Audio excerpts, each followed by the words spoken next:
Hey everybody out there in YouTube land, this is my Promethean way, and I'm going to show you guys a little bit of the foot on ball techniques. Not all the pressure points that I had in my seminar. Those are quite a few to go over. That takes a lot more time than I would like to capture your attention for. So a little 5-minute video here will be a little easier. We're going to talk about plantars, fasciitis, tendon on the bottom of the foot, plantar tendon, and we're going to talk about how you can use a ball to loosen that up. Also, if you have tight calves, or if you want to develop your calf muscles, okay, you want to actually learn how to get a little more cut or get a little bit more definition on your calves. One of the things you're going to want to do is do calf presses. We're going to go over a technique for that too. So without further ado, here is the spiky massage ball.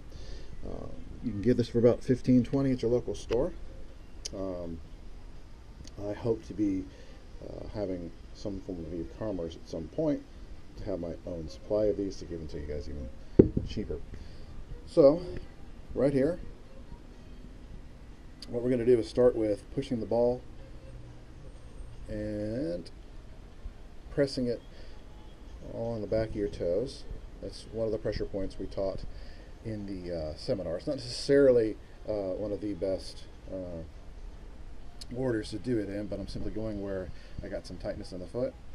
And I'm putting on the ball of my foot, and I'm kind of bearing down. Now, if I dorsiflex or pull my toes up, my lovely, lovely toes, my wolf toes, I've been told, you got to really push through in that ball of the foot. So really look at that angle there where I've got it underneath my foot, and I'm going from the bottom, that ridge of my toes. We talked about the neck point in that seminar.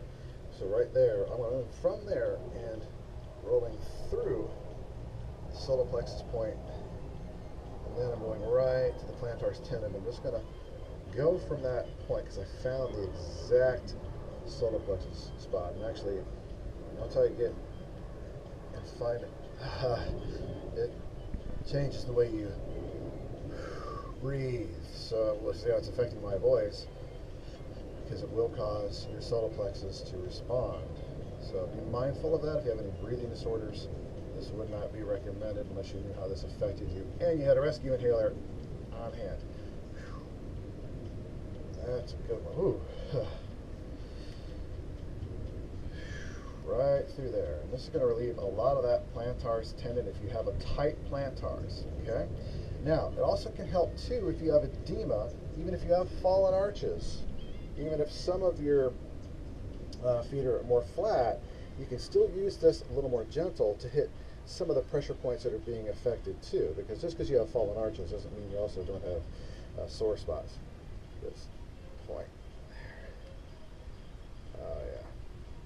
Now, my seminar I had recently about better sleep for your feet did not include every single aspect of the trigger points on the feet. It was just the ones that was dedicated to the feet.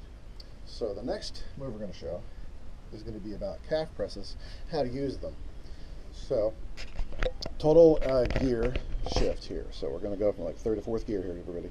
So what we're going to do is, imagine this wall is your standard leg press at the gym, and that this is the bottom edge of the plate you would normally put your feet on. And I like to have you guys with your toes really high along that plate. So I'm going to have you guys move your toes to the absolute bottom of the plate. Okay? And this is when you're sitting in the calf press that has the seat that moves back as you press against the plate. So you press the plate and you're able to extend your legs out. This one works with that. So you're putting balls of your feet, okay? This is a great way to also stretch out your calves. Now, what are your calves attached to? If you look down, your calves are attached to your ankles and heels, okay? That's going to be pulling on the bottom of your foot, causing tension. Constant pulling, pulling the heel off the ground slightly, okay? When that's pulling the heel bone off the ground, it's causing tension. By pulling it up, it also is lengthening that tendon on the bottom of the foot. So if you have plantar fasciitis with tightness here, then this is one of the ways you can loosen that. So I started with the bottom of my feet with the spiky massage ball. Now moving on up the posterior chain to the calf. Now this will also help you after the pain goes away in your plantars to start developing more defined calf muscles and getting a little of that smexing on. Everybody wants to look good in the mirror, right? So after you've got that situation resolved, you then can do your calf pressing on that machine. Okay, remember, you can't be up here. This is where you put your feet to bend your knees and use your glutes and hamstrings mostly to push. Okay, this machine is really not that effective for quads.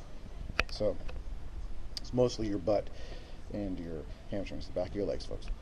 So here, when you're doing that calf press, the only thing I want to show you is the positions. You want to have your toes straight up and down. Then you want to pigeon toe. And then you want to do a Charlie Chaplin position. It really is that simple. So there's like, you can do 12, 15 reps here. I like to do 15. 12, 15 reps here. 12, 15 reps here. And do it in any sequence you want to, as long as all 3 of those are hit at least 1 time per set. So 3 little rounds per set, and that'll really help to strengthen up your calf muscles and also give you more defined calves. Now, the strengthening of the calf muscles will then pull the heel back and stretch out a fallen arch and give you a little more tension. That can help relieve some of the pain.